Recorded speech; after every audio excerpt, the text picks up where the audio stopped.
Good evening, and thank you for joining us on this Friday night. Tonight, the losses in Turkey and Syria climbed to more than 23,000. But there are some glimmers of hope. A 10-day-old and his mother were pulled alive from the rubble today.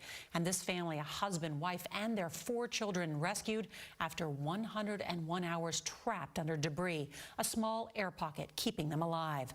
Another story we're tracking, the FBI search of Mike Pence's home is now over. After 5 hours, agents tonight leaving with additional documents, and we've got new information on that in just a moment.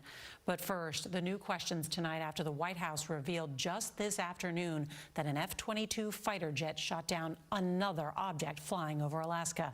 The debris landed on a frozen body of water, so the Pentagon is working to recover the object.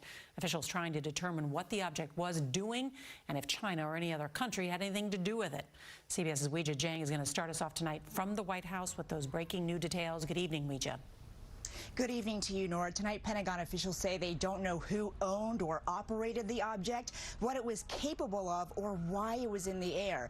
But they are certain it would have been too risky to wait for all those answers before taking it out. On the orders of President Biden, the F-22 fighter jet shot down the unidentified object at 1:45 this afternoon. Success.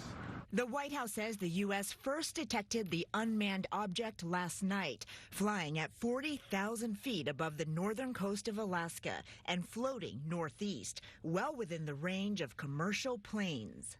And posed a reasonable threat to the safety of civilian flight. And it came inside our territorial waters. Those waters right now are frozen, but inside territorial airspace and over territorial waters. Pentagon officials said the latest object was shot down so quickly because it was over frozen water, making it easier to recover, and because its size would create less of a debris field.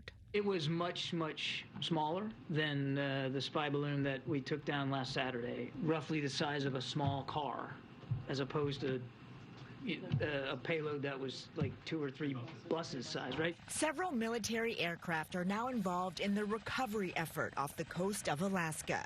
The object breached U.S. airspace less than a week after the military shot down a Chinese spy balloon, which also entered over Alaska before making its way over several states in 7 days, prompting bipartisan backlash over how long it took. It's good news that they're on alert now. It still begs the question why they weren't on alert last week when the spy balloon flew into our airspace. Today, the U.S. announced it added Chinese firms that are connected to Beijing's surveillance balloon program to an export blacklist, so they can't access U.S. technology or goods. The White House says they have not reached out to China about this new object shut down. Norah? All right, Weijia Jiang with all those new details. Thank you.